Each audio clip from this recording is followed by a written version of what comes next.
অমুসলিমদেরকে অমুসলিম মনে না করা, কাফেরদেরকে কাফের মনে না করা, মুশরিককে মুশরিক মনে না করা। এই পয়েন্টটা আজ শত শত হাজার হাজার লক্ষ লক্ষ যুবক ভাইয়েরা, মধ্য বয়সের ভাইয়েরা, বোনেরা, এই পয়েন্টটা অনেকের ভিতরে পাওয়া যায়। প্রথম 2 পয়েন্ট এত বেশি পাওয়া যায় না, এই পয়েন্টটা যত বেশি পাওয়া যায়।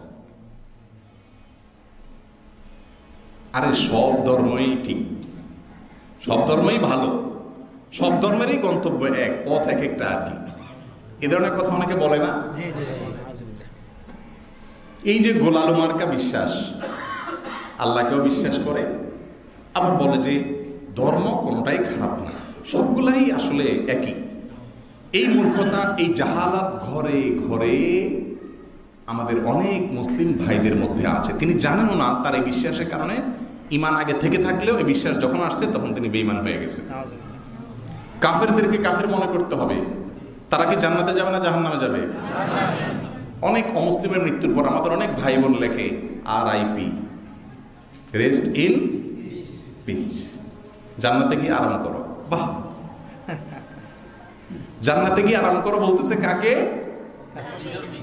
ওই ব্যক্তিকে যেই ব্যক্তি জান্নাতের সৃষ্টিকর্তার স্বীকৃতিই দেয় নাই। আবার এটাকে মনে করো উদারতা, বড় মনের পরিচয়, যে জান্নাতে শুধু আমরা যাবো কেন, তারাও তো কত ভালো কাজ করছে, তারাও যাবে। যে ব্যক্তি জীবনে কখনো জান্নাতের নাম শুনলে ঘৃণা করছে, তাকে টাইনা জান্নাতে নেওয়া, এটা তার জন্য ভালো না খারাপ?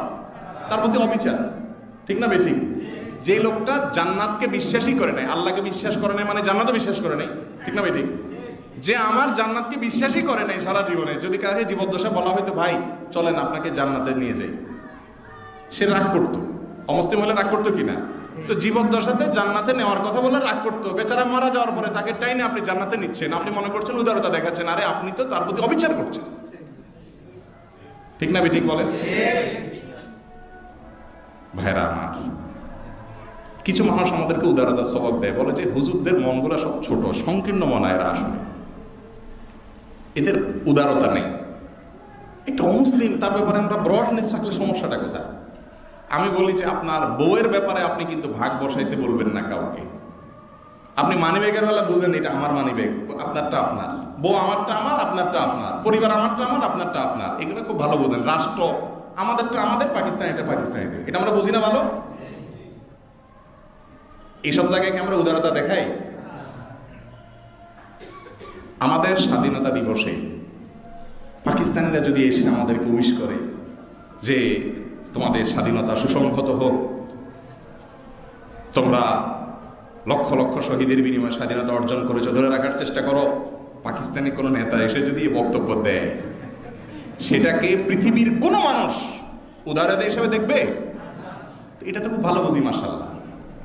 একজন বলল যে ভাই আপনার জন্মের ঠিক নাই, আপনার বাবা মুখ না, সে আমার জন্মকে অস্বীকার করে, আমার বাবা আমার মায়ের চরিত্র নিয়ে সে সন্দেহ করে। আমি যদি তার মৃত্যুর পর বলি যে মা অমুক লোকটা মারা গেছে, তোমার বেডরুমে থাকে, আমি নিয়ে যেতে চাই, এটা কি উদারতা হবে? নাকি মা সম্পর্কে সন্তান, কুলঙ্গার সন্তানের উদাসীনতা হবে? উদাসীনতা হবে না। আল্লাহ রাব্বুল আলামিনের অস্তিত্বকে যে অস্বীকার করেছে, আল্লাহর সঙ্গে যে শিরিক করেছে, আপনার মায়ের মাতৃত্ব সম্পর্কে সন্দেহ করলে, অস্বীকার করলে, মিথ্যাচার করলে, সেটা যদি আপনার কষ্টের কারণ হয়, আরে আপনার মা তো মা, আপনার সৃষ্টিকর্তার সঙ্গে যে অবিশ্বাস করেছে, অস্বীকার করেছে, তার সঙ্গে শিরিক করে তাকে কষ্ট দিয়েছে আল্লাহর ভাষায়। আল্লাহকে কষ্ট দেওয়া যায় না, কিন্তু রূপক অর্থে আল্লাহ বলেছেন ইউযিন ইবনে আদম, বনি আদম আমাকে কষ্ট দিয়েছে। আপনার মাকে অপমান করেছে, মার মনে কষ্ট দিয়েছে, মার মাতৃত্ব নিয়ে কথা তুলেছে, আপনার বাবার পিতৃত্ব নিয়ে কথা তুলেছে, আপনার চরিত্র নিয়ে কথা তুলেছে, আপনার মায়ের চরিত্র নিয়ে কথা তুলেছে, আপনার কিন্তু তার প্রতি কখনো উদারতা আসবে না। তার অবস্থান সে থাকবে, আপনার অবস্থানে আপনি থাকবেন, আইন হাতে তুলে নেবেন না, এতটুকু হতে পারে। কিন্তু তাই বলে আপনি তার সঙ্গে মাখামাখি করতে যেতে পারেন না। ধর্মের বেলায় আসলে আমাদের উদারতা গদগদ করে, ঠিক না বেঠিক? তো এটা ঈমান ভঙ্গের কারণ ভাইরা আমার। এটা উদারতা নয়, এটা উদাসীনতা, এটা উদাসীনতা, এটা দেউলিয়াপনা, এটা আপনার বিশ্বাসের ব্যাপারে আপনার কনফিডেন্টের অভাব। আপনি নামধারী মুসলিম, আপনি আল্লাহর খাতে মুসলিম হতে পারবেন না। অমুসলিম ভাই বোন যারা আছেন তাদের প্রতি সদাচরণ করা, তাদেরকে যথাযথভাবে মর্যাদা দেওয়া, সামাজিকভাবে তাদের সঙ্গে সহাবস্থান করার নির্দেশ আল্লাহ তাআলা করেছেন সূরা হুজুরাতের মধ্যে।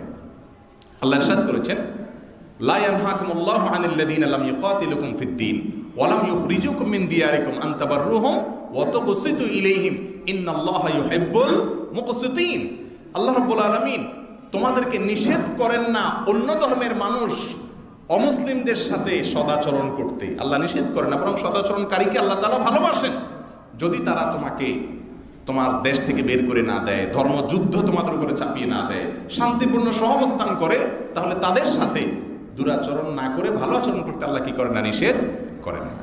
প্রিয় ভাইরা আমার, তাহলে এখান থেকে পরিষ্কারভাবে বোঝা গেল যে অন্য ধর্মের মানুষের প্রতি আমাদের উদারতা থাকবে, কিন্তু সেই উদারতার একটা সীমানা থাকতে হবে। থাকতে হবে কি হবে না বলেন? উদারতার একটা সীমানা থাকতে হবে। আমার বিশ্বাসের সঙ্গে তার বিশ্বাস যখন যায় না, আমি তার জন্য যদি দোয়া করি, যারা রেস্ট ইন পিচ লেখেন তারা দোয়া কার কাছে, মুসলমান দোয়া কার কাছে করবে? শুধু আল্লাহর কাছে। তো আল্লাহর কাছে যদি বলে, আল্লাহ আপনাকে যে অবিশ্বাস করেছে, আপনার সঙ্গে যে শিরিক করেছে, তাকে আপনি আপনার জান্নাতে দিয়ে দেন, তাহলে এটা আল্লাহর কাছে এটা চাওয়া আর ও মায়ের চরিত্র নিয়ে সন্দেহ করা মানুষটার ব্যাপারে মায়ের কাছে কোনো আর্গুমেন্ট করা, দুটার মধ্যে কোনো বেশ কম নাই। আল্লাহ রাব্বুল আলামিন আমাদের ঈমানগুলোকে হেফাজত করার তৌফিক দান করুন। আমাদের অনেক ভাই বোন আছেন তথাকথিত উদারতা করতে গিয়ে এই কথাগুলো বলেন, সব ধর্মই ঠিক, সবই এক জায়গায় যাবে, এগুলো আমাদের বলার কোনো সুযোগ নেই। ইন্নাদ-দীন ইনদাল্লাহিল ইসলাম, আল্লাহর কাছে একমাত্র মনোনীত দিন হলো ইসলাম। আর ইসলাম ছাড়া অন্য কোনো দিন যদি আল্লাহর কাছে নিয়ে হাজির হয়, ফালান ইউকবালা মিনহু, তার থেকে সেটা গ্রহণ করা হবে না। আল্লাহ রাব্বুল আলামিন আমাদেরকে অমুসলিম ভাইদের প্রতি তাদের মর্যাদা, তাদের প্রতি দায়িত্ববোধ যেগুলো ইসলাম আমাদেরকে দিতে বলেছে সেগুলো দেওয়ার পাশাপাশি তাদের ব্যাপারে আমাদের ধারণাকে পরিষ্কার করার তৌফিক নসিব করুন।